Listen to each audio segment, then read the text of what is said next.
At a cousin's engagement, my parents laughed about my imaginary fiancé. So I toasted quietly, but waited until he walked in saying, "Sorry I'm late, had to park the helicopter." I'm a 34-year-old woman, and I come from a pretty traditional family. Growing up, there were a lot of expectations. Go to a good college, become a doctor, lawyer, or engineer, get married young, have a couple of kids, and live close to your parents. Basically, the whole white picket fence dream. But I kind of went off script around 21 when I decided to pursue design instead of going to med school. That was strike one. Strike two was when I dropped out of grad school to take a job with a global marketing firm in Berlin. My parents, Arvind and Priya, were not thrilled. Freelancing to them was the same as being unemployed, and remote work sounded like just goofing off on a laptop all day. Every time we talked, I felt like I had to defend my life choices. But the biggest thing was telling them I was engaged, and they hadn't met him yet. They've always been skeptical about my relationships. I tend to date outside of what they expect. And I don't bring anyone home unless it's serious. Then I met Zaid. Zaid is an incredibly talented computer scientist, known in tech circles for his groundbreaking work in artificial intelligence. But he's also very private, rarely in the spotlight, and avoids the whole media circus. We met at a tech conference where I was blown away by his presentation on the future of AI. It took almost a year before I even told my family about him. When I finally did, my mom's first reaction was, "Why haven't we met him? Are you sure he's even real?" It would have been funny if she hadn't genuinely thought I was making him up. Fast forward to last December. My cousin Dia, 29, was getting engaged. Her fiancé, Armin, was a total catch. Ivy League educated cardiac surgeon, checked all the boxes. The engagement party was huge. At a fancy venue in San Jose, no expense spared. A 3-day thing with catered buffets, choreographed dances, henna stations, even a sitar performance at brunch. I wasn't surprised to get an invite, just surprised by the snarky little postscript from my mum. "Hope your fiancé can make it this time." Zaid and I were already planning to be in the States for a couple of weeks over the holidays. He had some meetings in Palo Alto, and we were visiting friends in LA. We flew into SFO from Dubai 2 days before the party. He had a last-minute meeting the afternoon of the engagement, but promised he'd be there by dinner. I got to the venue by myself, and right away it started. The whispers, the fake smiles, the usual questions from the extended family. "Where's your fiancé? Still in Doha? Have you thought about freezing your eggs? We're just worried about you, honey. Anna, you're such a free spirit." I bit my tongue, smiled, took selfies with Dia, tried to focus on being a supportive cousin, but then I overheard my mom at a cocktail table near the bar, laughing with her sister, Dia's mom, and a few aunts. "I've stopped asking," she said. "She says he's in aviation." I was like, what does that even mean? Is he a flight attendant or something? "She never shows us pictures," she said. I told Arvin, maybe he's imaginary. They all laughed, not quiet little chuckles, but big, open-mouthed, "Can you believe this girl?" laughs. I was holding a glass of sparkling water, trying not to let my hand shake. I should have just walked away. But I stood there and let it wash over me. There was nothing left to say to them. But I knew what was coming.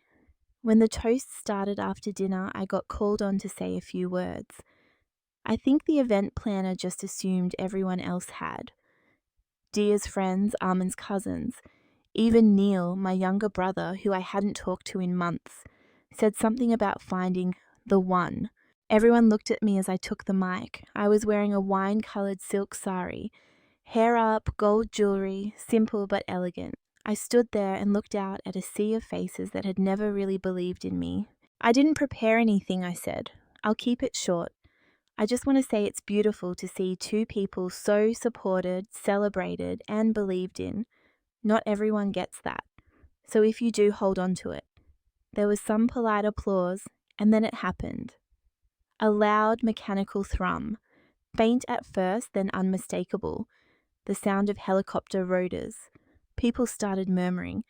Dyer looked out the window, confused. The event planner rushed to the door. And then Zaid walked in. He was wearing a slim-fit navy suit, no tie, watch catching the light, hair a little wind-blown. He looked out of place, but in a way that made everyone else look underdressed. "Sorry I'm late," he said, grinning. "Had to park the helicopter." Someone actually gasped, and then he walked straight over to me and kissed my forehead. "Did I miss your toast?" he asked softly. "No," I said. "You're right on time." "You're—" The whole vibe of the room had shifted. I didn't need to look around to know it. The attention wasn't skeptical or judgmental anymore, or that fake polite thing I was used to at these events. Now people were curious. Their eyes followed Zaid as he politely introduced himself, starting with the people closest to us, including my aunt, Dia's mum, who suddenly looked like she was trying to figure out how to change her facial expression fast enough. And my mother. Her hands were fidgeting with the edge of her dupatta. Her mouth was slightly open, like she couldn't decide whether to smile or keep that little smirk of disbelief she had earlier. Zaid greeted her without hesitation. "Priya, it's so nice to finally meet you," he said warmly, offering his hand. She took a beat too long before shaking it. "Oh," she said. "Yes, of course, hello." I'd heard her use that exact tone with neighbours she didn't really like but had to be civil with, the ones with the barking dogs or too many lawn gnomes. Zaid turned to my dad, who was standing a few feet back, more composed but just as surprised. "Arvin, it's a pleasure," he nodded. "I've heard so much about you." My dad gave him a firm handshake, hiding his discomfort better than my mom, but I still caught it, a flicker in his eyes, a tightening of his jaw. He was sizing Zaid up the way he did with potential business partners or unfamiliar real estate developers. "I understand you're in aviation," he asked. Zaid nodded. "Yeah, mostly consulting now. Projects all over Europe, the Gulf, and Asia. But I still fly sometimes. Keeps me grounded, ironically." A few people nearby laughed, not because it was that funny, but because they were trying to recalibrate. Suddenly, I wasn't the delusional daughter with an imaginary international fiancé.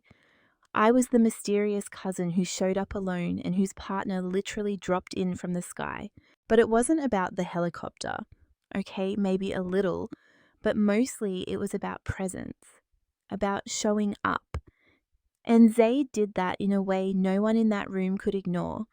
While he got pulled into introductions by some of my second cousins and curious uncles who were suddenly fascinated by his work, I took a minute to just watch. It was surreal. I'd spent years walking into rooms like this, bracing myself for judgment, and now I was the center of attention. My cousin Neil, still riding high from his earlier speech, came over during dessert. "So, that's the guy," he said. I looked at him, a little tired but not willing to let the moment pass. "Yeah," I said. "That's Zaid." He gave a short laugh. Still didn't think he was real, to be honest. "Yeah," I said. "A lot of people didn't." He paused, maybe to apologize, maybe to change the subject. But I didn't give him the chance. I walked away to check on Dia. To her credit, she didn't seem fazed at all by the attention Zaid's arrival had gotten. She'd always been good like that, graceful, down to earth, with just enough of a rebellious streak to quietly support me without ever saying much to her mom. She squeezed my hand as I came over. "Best moment of the night," she whispered. "I wasn't trying to steal your thunder," I said, honestly. "You didn't," she replied. "You just took back your space and it was about damn time." Later that night, my mum pulled me aside near the stairs that led down to the valet area.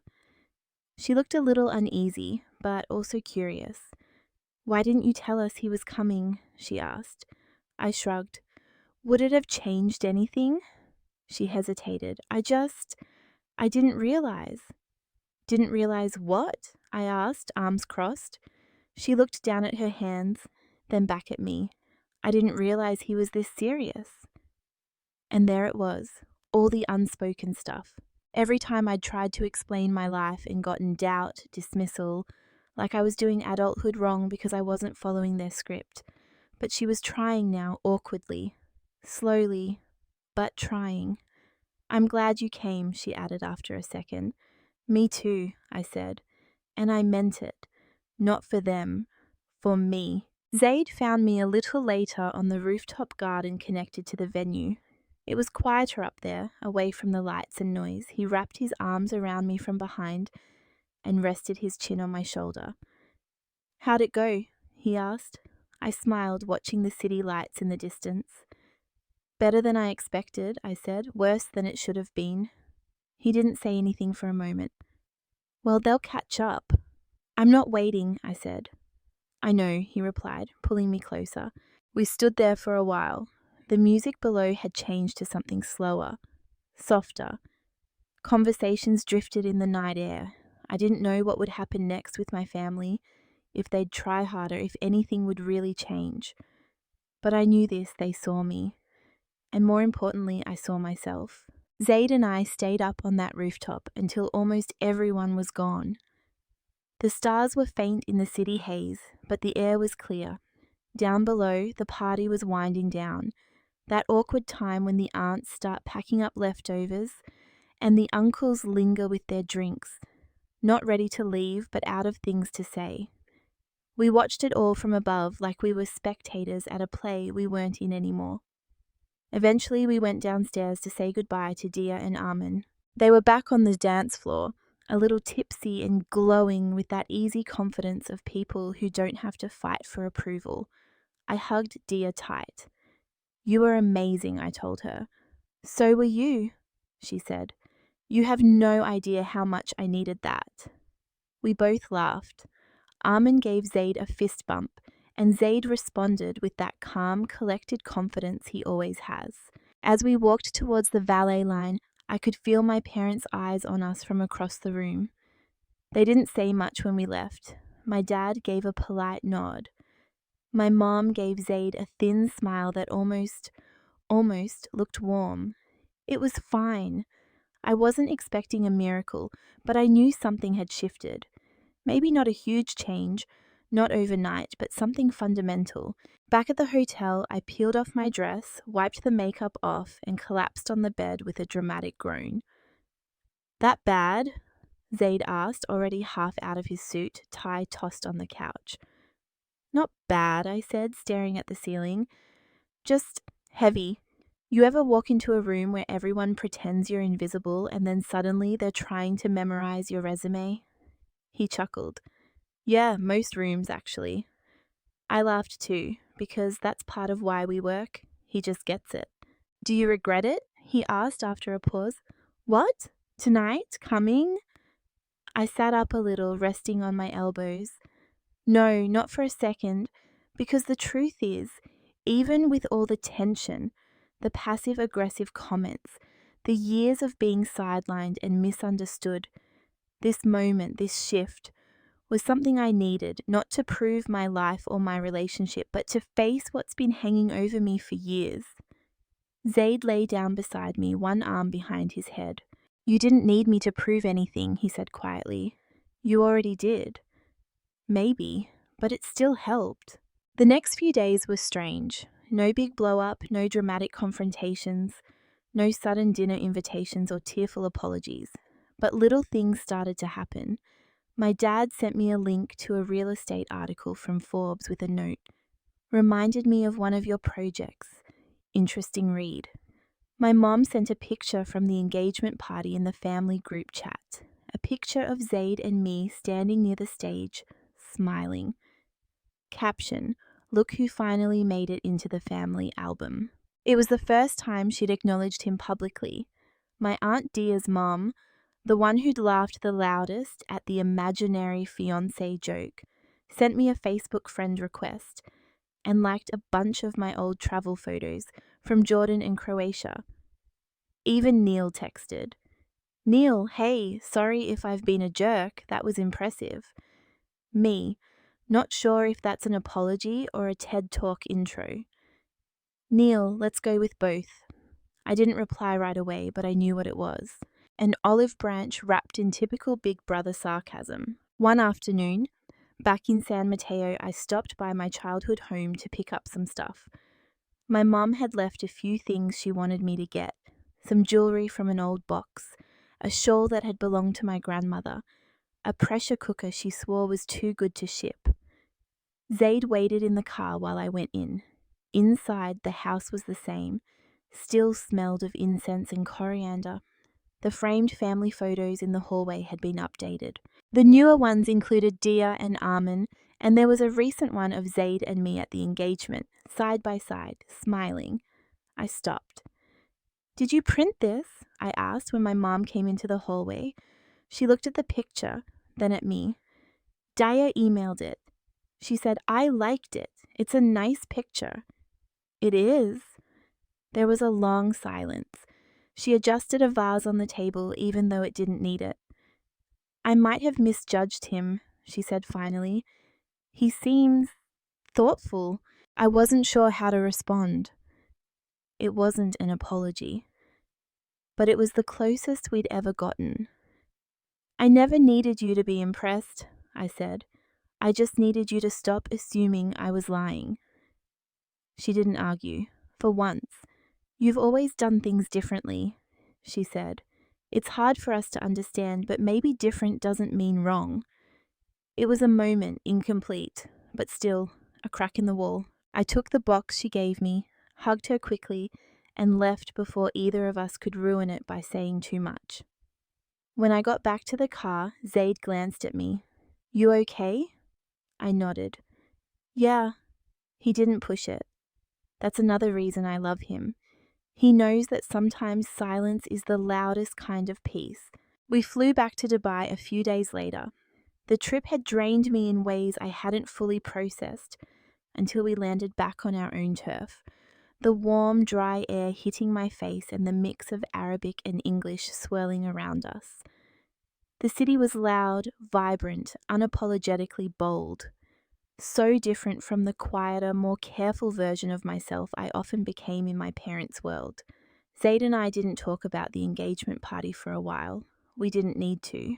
It had done what it needed to do, and we fell back into our rhythm. Late dinners on the balcony, weekends at the marina, flights to meetings in Riyadh or Paris. It was back to being us. But something still lingered.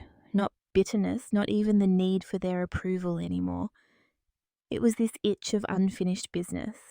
Back in California, my parents had taken those small steps toward acknowledging my life, but they'd never truly understood what I'd built or what it had cost me.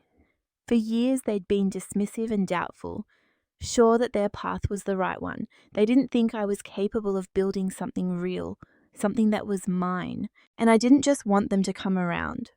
I wanted them to see me win, loudly and undeniably. And that's where the idea came from. A few months after we got back, Zaid and I were invited to speak at a big business summit in Dubai. He was giving a talk on aviation logistics in emerging markets.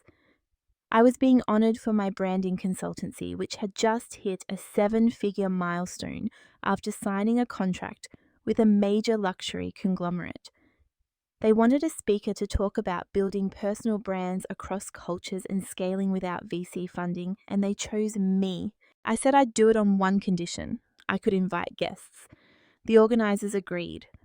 I sent 2 priority invitations to my parents with a handwritten note. "You once asked if I was serious about my life. I'd like to show you what serious looks like." They didn't reply for 3 days. Then I got a text from my mum. "We'll be there." When they arrived in Dubai, Zaid picked them up in our Tesla, not the helicopter. We'd already done that.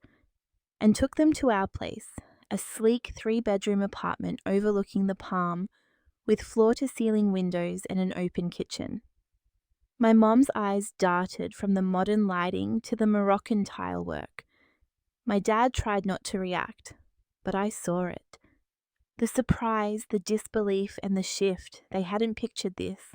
They thought I was living some kind of bohemian expat life with mismatched furniture and student loan debt. not someone who threw investor dinners on her rooftop and signed NDAs with billionaire clients.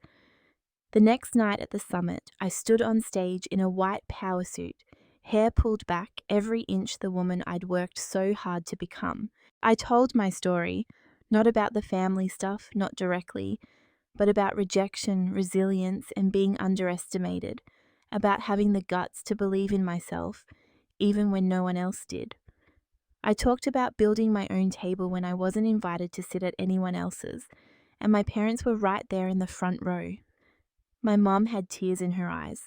My dad clapped a little longer than everyone else. After my speech, people came up to congratulate me. Entrepreneurs, CEOs, even some minor royalty. My dad stood nearby, shaking hands like he was at one of his own conferences. That night over dinner, my mum turned to Zaid and said, "Thank you for being there for her, for believing in her when we didn't." He gave a polite smile but didn't say "you're welcome," because it wasn't about them anymore. The real win wasn't making them jealous. It was making their opinions irrelevant to my success. I didn't need their approval. But, man, it felt good. So damn good to see the doubt in their eyes replaced by awe. To watch them realize I hadn't just survived, I'd thrived. Later that week, before they flew back to California, my dad pulled me aside on the balcony. "You've done really well," he said. "I didn't see it before, but you've built something real here." I looked at him. This was the same guy who used to tell me design was a hobby, not a career. Who'd offered to pay for me to go back to grad school a couple of years ago because he was worried I'd end up alone. "I know," I said. He nodded, then added, "I'm proud of you." It took 34 years to hear those words, and by the time he said them, I didn't need to hear them. But I let myself enjoy it anyway. Because that, to me, was the ultimate revenge. Not the helicopter, not the speech, not the first-class tickets, or the view from my apartment. The revenge was becoming the person they never thought I could be, and then giving them a front-row seat to watch.